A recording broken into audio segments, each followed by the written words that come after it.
You are listening to Fantha Tracks. Do you know, I'm a little bit depressed today. No more Skeleton Crew. Yeah, I've kind of got used to watching the kids every week. I hope Skeleton Crew wasn't a brief moment in time.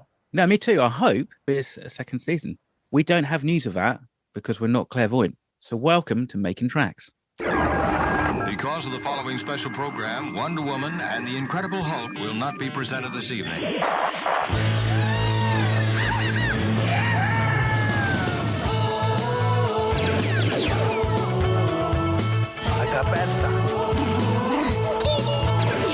It's time to get all your Star Wars news in a single file. That doesn't sound too hard. Boom! This is Making Tracks. This is the way. Here are your hosts, Mark Newbold and Mark Mulcaster. I know these people. They are brutal. Does this look Jedi to you? That's not how the Force works. They'll never see it coming. Count me in. Misa back. How's your week in Star Wars been? My week in Star Wars has been very, very busy. The post-Skeleton Crew time has been very interesting in terms of seeing people's reactions to it and talking to people about that and just enjoying, you know, the rundown to what's coming next, because we've got Andor in not that many days' time, really, for season 2. I mean, we're still in the longest month of the year, but then, yeah, it'll go, you know, we'll rip through February and March, and then Andor 2 will be with us before you know it. And then also, obviously, Celebration, which is equally as exciting, because hopefully we'll get some big news and some announcements from that. It's been interesting, actually. I've been seeing a lot of people online saying, yeah, you know, I really do hope they do actually do a second season. And I don't think I've really heard many other people for other shows come out and say that. You know, none of the Star Wars shows. I don't even know if Mando season 1 had that, or if that was maybe because we just assumed it was a given. Given how some of the recent series have been, and also I suppose because we've had Kenobi and also Book of Boba Fett, which could be considered single seasons, but then also left the door slightly open for a second season should they decide to do it. I hope that what we saw and what we enjoyed about it has been reflected in the viewers, and also obviously what Lucasfilm have seen and felt about it as they can actually make the show. When Mando season 1 came out, Star Wars had just come off 4 out of $5 billion movies. Obviously, Solo hadn't hit, but then Rise of Skywalker goes and makes $1 billion, and Last Jedi had made $1 billion. So, you know, the wheels were still on the wagon, and Galaxy's Edge was just about to come out, and everything was good. You wouldn't think that it wouldn't get a second season, but we've had quite an up and down time since then, as you've just alluded to. Book of Boba didn't continue when it wasn't a limited series, and Kenobi did pretty well, and it was a limited series, and then the Acolyte had the whole situation that had. So we get to Skeleton Crew, and it's been really cool this week, actually, I think, to see people very upbeat about Skeleton Crew, verbalising the fact that they want to see more of it. But I do think it's a weird place to be for Star Wars, of all things, to be thinking you have to say, I hope there's a second season. Yeah. You know, whereas it feels like it should just be, yeah, when's the second season? Not, I hope there's a second season. Skeleton Crew, definitely still the news of the week. John Watts made mention that we've slowly been building viewers over each episode. So very, very encouraging. He was talking to Entertainment Weekly, and they basically asked him, what's the future of the story? Where will it be told? How will it be told? I think they're kind of alluding to the fact that maybe if it didn't end up being a TV series, could it be a book? Could it be a comic? And John Watts says, we haven't got deep into those conversations. I live in New York. Chris Ford, is in Oakland, but everyone that we work with on the show is essentially in Los Angeles and dealing with real life right now. So in terms of what we're doing next, we're excited to talk to everyone. Well, obviously everyone has their hands full right now dealing with the tragedies of the fires, but we're excited. We're happy that people are finding the show as well. We've slowly been building viewers over each episode, so that's a really exciting thing to watch that grow, and the word of mouth has been really positive. So we're excited to get back together with everyone and talk about the future soon. And he goes on slightly to talk about, very loosely alluding to things, but I think the key point is right there.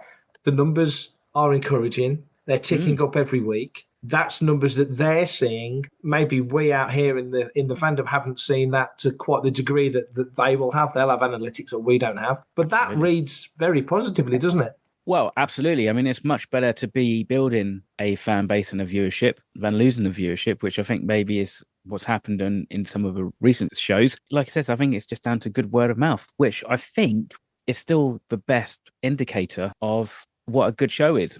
It's not necessarily the viewing figures in the first 7 days or even 30 days, but it's word of mouth over the first 6 months and that. And, obviously with Lucasfilm being a little bit more cautious about their spending on productions, they might take some time. They might take a few weeks. I mean, maybe it's not until Celebration or afterwards. Maybe if there's a summer convention that they're going to have a big presence at, they announce it. If they still do that, or as we've seen in recent years, they just announce it whenever they fancy announcing it. And it's positive that they've obviously had discussions and ideas about where they want the show to go, which I suppose is just part of the creative process anyway. It's kind of when you're thinking about stuff on the first season or something, it's not painting yourself too much into a corner with killing a character off too early that you may actually want to bring back. And it's always harder to do, even in Star Wars, and to do it legitimately if they're not able to think of a different storyline for them. One thing that we mentioned more than once in Reaction Crew this season was the fact that they would set something up and they would pay it off. And so you saw the end point of a lot of little things that got laid out for us earlier in the season.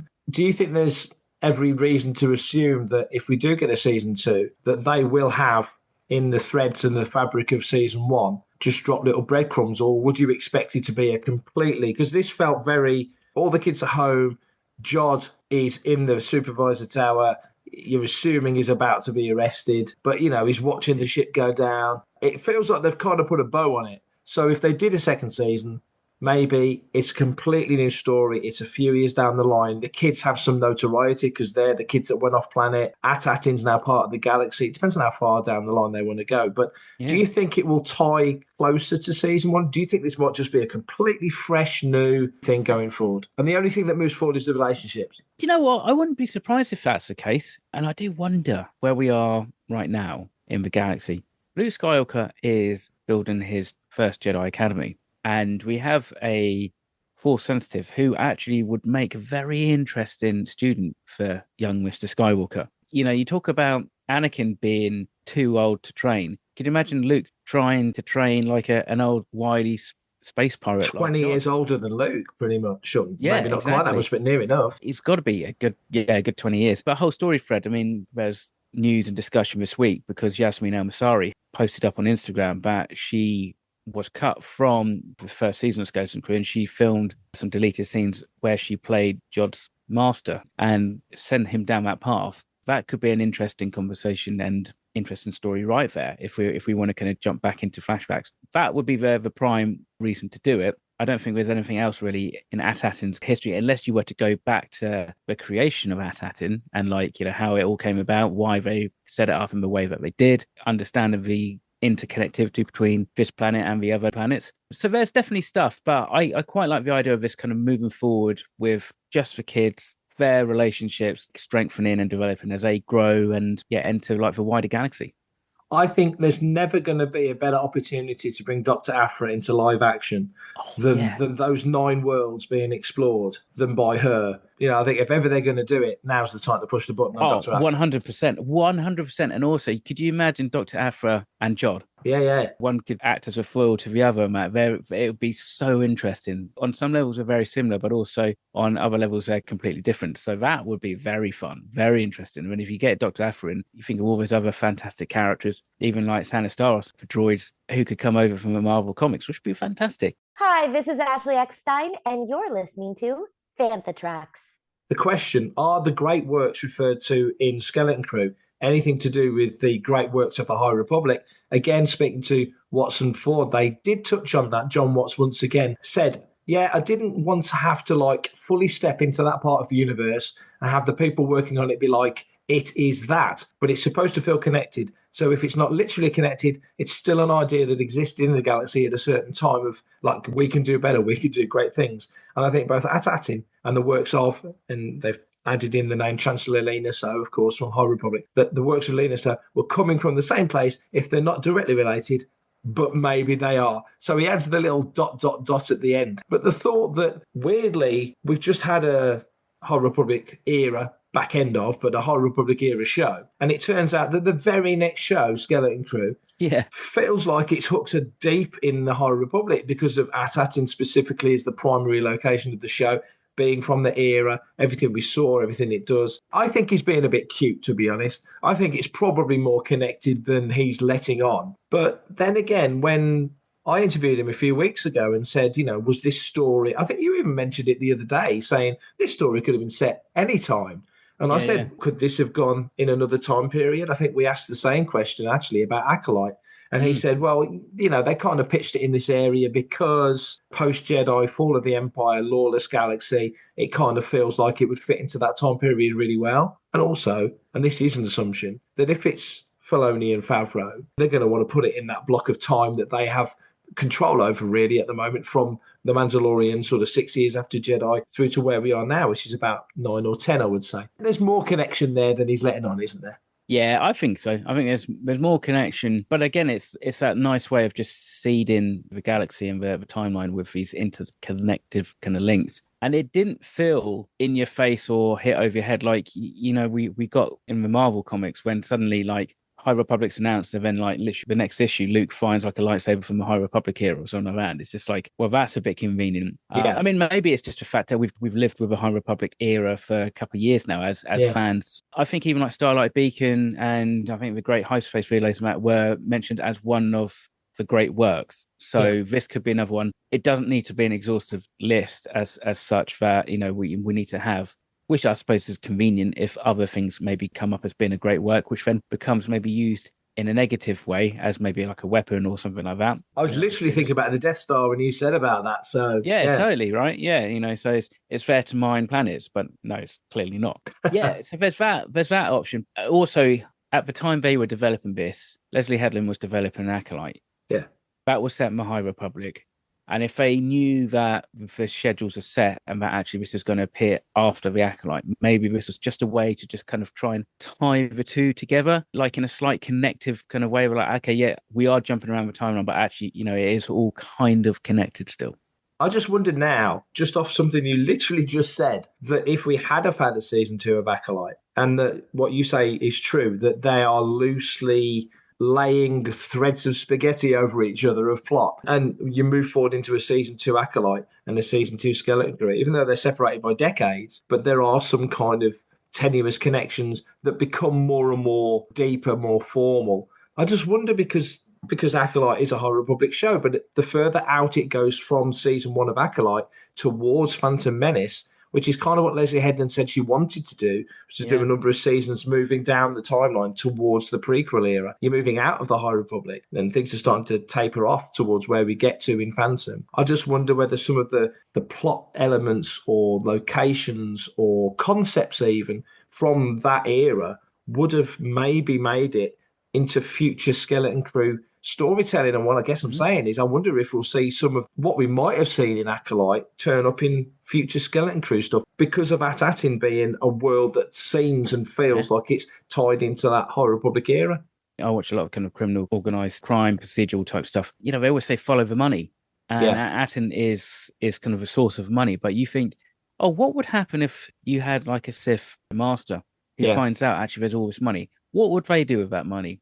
How would they try and influence it? Would that be then used to maybe, I don't know, pay for the first initial campaign of a politician from Naboo who wants to become the senator for Naboo? Even if it's not big overt storylines, but maybe it's kind of like, well, it's now a resource in the galaxy that can be called on to develop other different plots. We had Rise of Skywalker.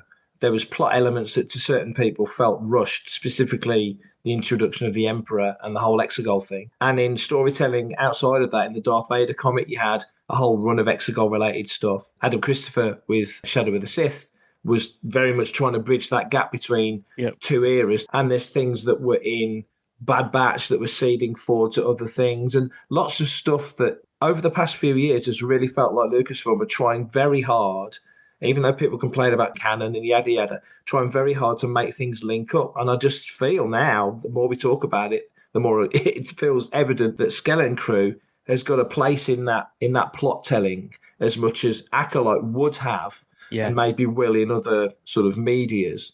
It just feels like there's a lot more going on that's just subtly playing out. It's bubbling under the surface, isn't it? And I think we're close, or we're maybe a couple of years away from a big kind of, this is kind of how it's all going to overtly link together. But I think it's all starting to kind of fall into place. Hey, it's Alyssa Wong, writer of Dr. Aphra, and you're listening to Fantha Tracks. One of the cool things that we've had in the most recent Star Wars movies and TV shows is the reappearance of old techniques, matte paintings, models, old school stuff that you would have seen back in the 70s and 80s to make the original trilogy being employed nowadays to make the modern Star Wars products. One of the teams that worked on that is Tippett Studios, Phil Tippett, the legend that he is. He worked on the Mama Crab on episode 6 of Skeleton Crew, Zero Friends Again. And also John Goodson and John Knoll were involved in building the Onyx Cinder. There's a lot of old techniques, even down to the point of a matte painting was used to show the barrier around Atatin. Just on that point, Mark, because we've got techniques now that are way beyond the sort of spit and sawdust feel of the old ILM, doesn't negate the fact that having a physical ship, having an old school matte painting basically painted on a shower door, just adds an extra level of, I don't know, it's just awesome to know that it's in there. Do you think there's an additional value to having it in there?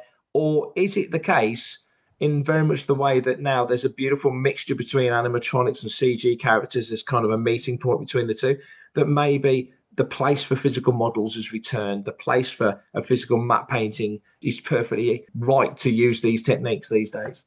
Yeah, I think so. And in fact, actually, as John Knoll says, like miniatures have a quality that's hard to describe. There's something immediately tangible about them. When you're looking at them, there's no question you're looking at a real physical object. And I kind of do agree with him on that. There is something about it. It's a way that the light falls. And absolutely, you take a miniature that somebody's built, and then you can augment it with CG elements.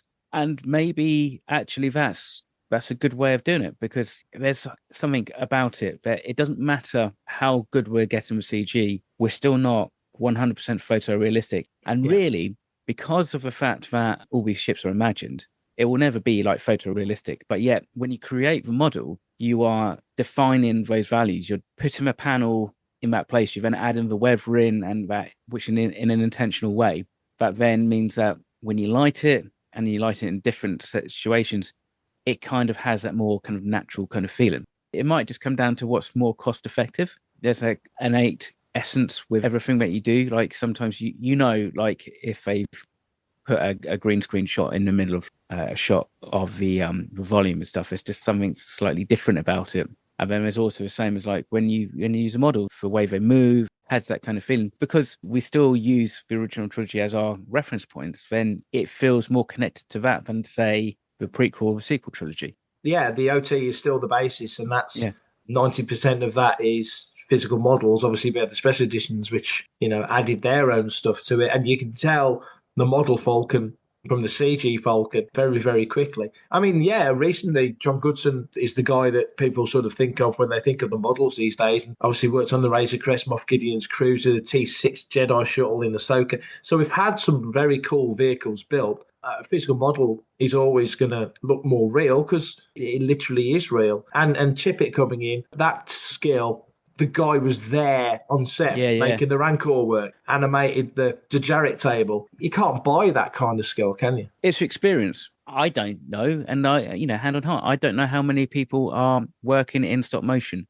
like who are coming up now, maybe graduating or working in film, who are actually really dealing with stop motion in that kind of way. Aardman are the ones that you think of straight away. Yeah, and that's a very kind of very specific style. So swings and roundabouts. But I suppose if you've got access to people like Phil Tippett still, and he seems very engaged and wants to kind of continue to work on these kind of projects. Oh, yeah. Then I think absolutely use it. But I'm hoping there are people who will be able to step into his shoes and carry on with that, because like the texture of these shows work better when it's not all CGI, all volume, or it's whatever's going to be the best use of time, money, and it's going to give you the best end result. Sometimes it's a combination of all of it. We don't know what the budget is for Skeleton Crew. I've seen a few things out there online, unverified, completely unverified, talking low 100 million. So if that's the case, not a massive spend. No, I mean, I would probably say 110 million. That's the figure I saw, yeah. You're putting that on par with maybe the first couple of seasons of Mandalorian, I think. And I don't think it's probably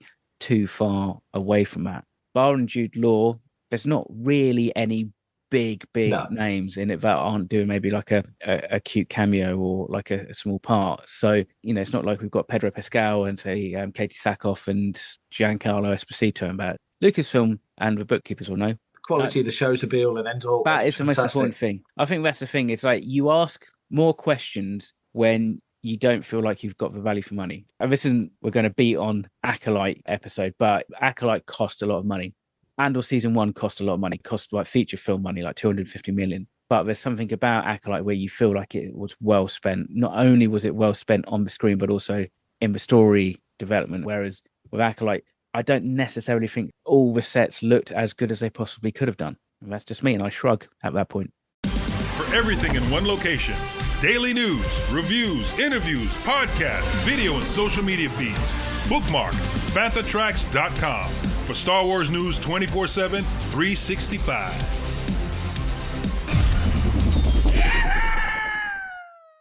Huge congratulations, Kathleen Kennedy. She's due to be honoured by the American Society of Cinematographers. She'll receive their 2025 ASC Board of Governors Award. It's for an incredible career. We know all about the career she's had, quite outside of the galaxy, far, far away. All the stuff she did with Spielberg, 120 Academy Award nominations, over 70 feature films, 25 wins. Absolutely incredible. Another indicator that actually, when George Lucas decided to pick her as his successor as chairman of Lucasfilm, he didn't do a bad job, really, did he? I don't think so. I mean, this is the thing, isn't it? It's honouring a career, not just like a period of time, not just like the last 5 years, not just the last 10 years. And you just can't argue with the box office smashes that Kathleen Kennedy's been involved in. The fans who are quick to criticise her are also some of the fans who just don't really understand what the hell goes on in that company. I do think that it's probably going to be one of the hardest and most unforgiving jobs that anybody's going to have in the creative industry of film and TV, just because you got to please people like me and you and, you know, those trolls online at the same time, which is an impossible task.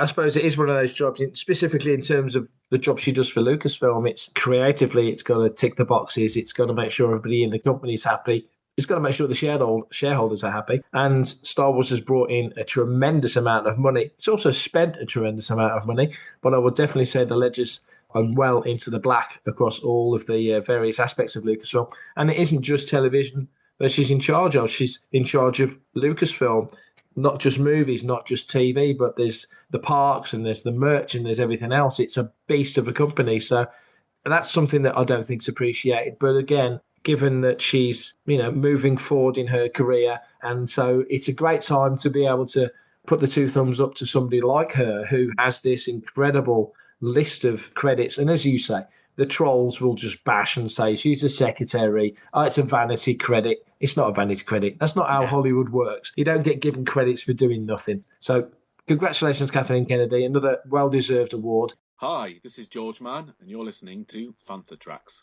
London Comic Con Spring, one of the events that certainly we were looking forward to on the 1st and 2nd of March at Olympia, has been cancelled due to the knock-on effect of the wildfires in Los Angeles. A lot of the talent weren't able to be secured in their bookings for the convention. Understandably, a lot of people are in a real pickle at the moment with everything else that's going on, concerned and tied in with LA. What do you make of this, Mark? I mean, obviously you go there as a member, primary member of the Rebel Legion UK.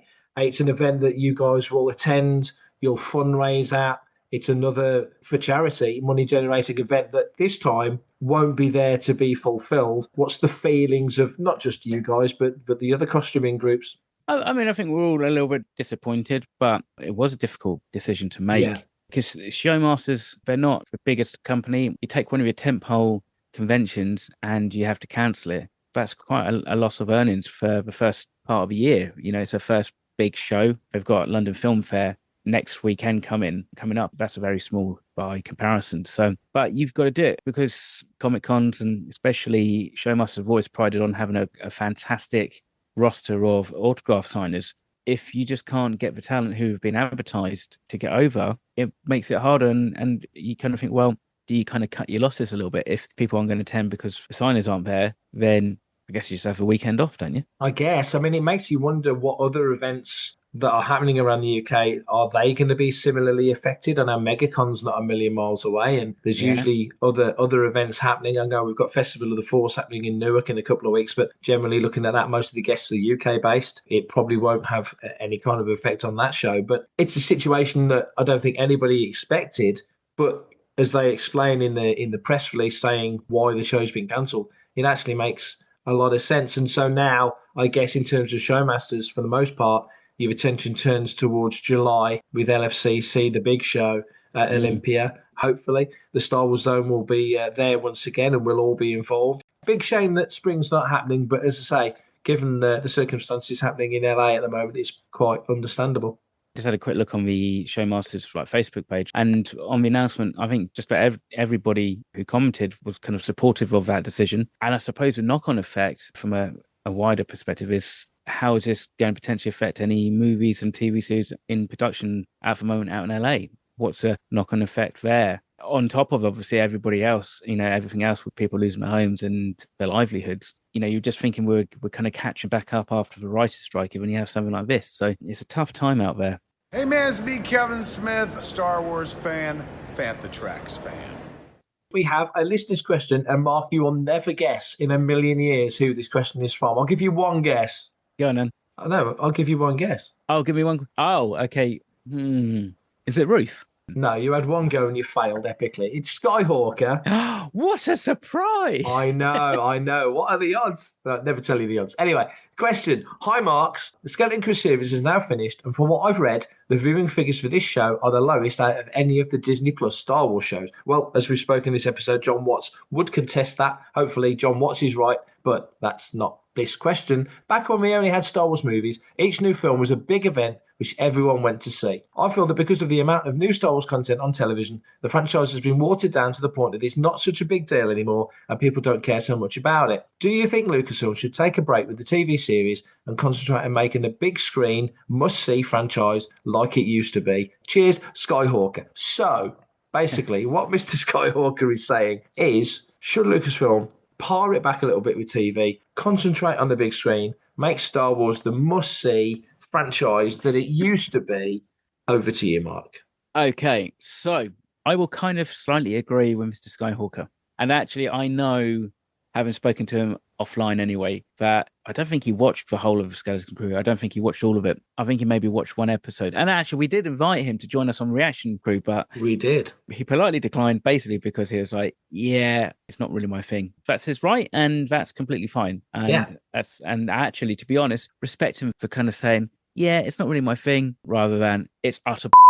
Yeah. So to your point, yes, it kind of circles back to a conversation we've had before, and it's about part of a negative effect of streaming TV, whereby things aren't appointment viewing anymore. You could basically set your diary based around what was on TV at what certain time. All right, it's 8 o'clock, it's this, etc., etc. Coupled with the fact that everything really since maybe Mando season 2 hasn't landed as well as Mando season 1 and 2 with the general fan base. There were still some negative detractors to season 2 of Mandalorian, but then beyond that, everything else was a lot more, not necessarily polarized, but it didn't really seem to kind of catch the general fan base in the same way. So maybe that's just down to the choice of shows and the way it's being produced and directed and created.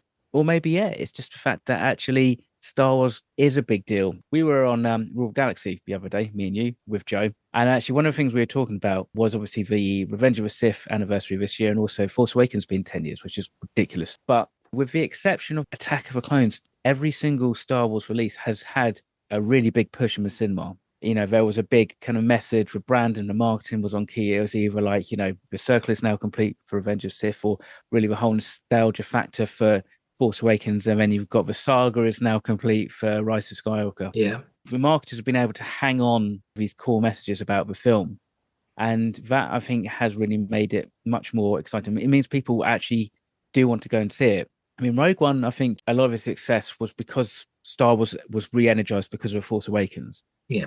Solo, that was negatively impacted because it was too close to The Last Jedi, and also because of a negative fan base reaction to The Last Jedi, polarized as it was. And so that has a knock-on effect. But then because of that, with Solo, they kind of pulled back the marketing. I don't think Lucasfilm had the confidence. We kind of saw that. They pushed Acolyte pretty hard because obviously the writer strike wouldn't allow them to push Ahsoka.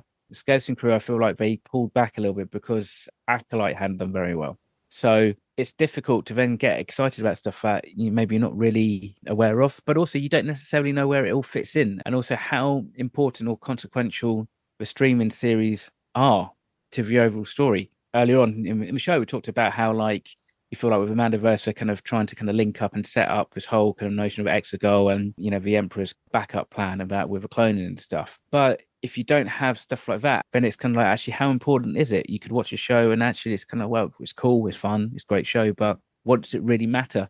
And does it really matter? Does it need to matter? Does it need to all connect in such an important way? And should we expect to always have these big reveals? Do we need these, oh my God, moments in every single series to make it worthwhile watching?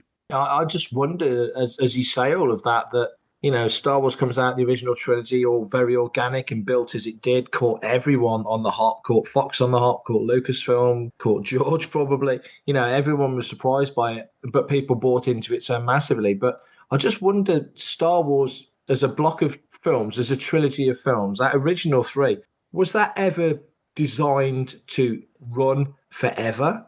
I don't know if Star Wars is built like that. I just wonder sometimes Star Wars is at its strongest when it's, I mean, I think really specifically to the prequel trilogy, that was the one trilogy where you're going to get these three films. Yep. There'll be auxiliary stuff all around it.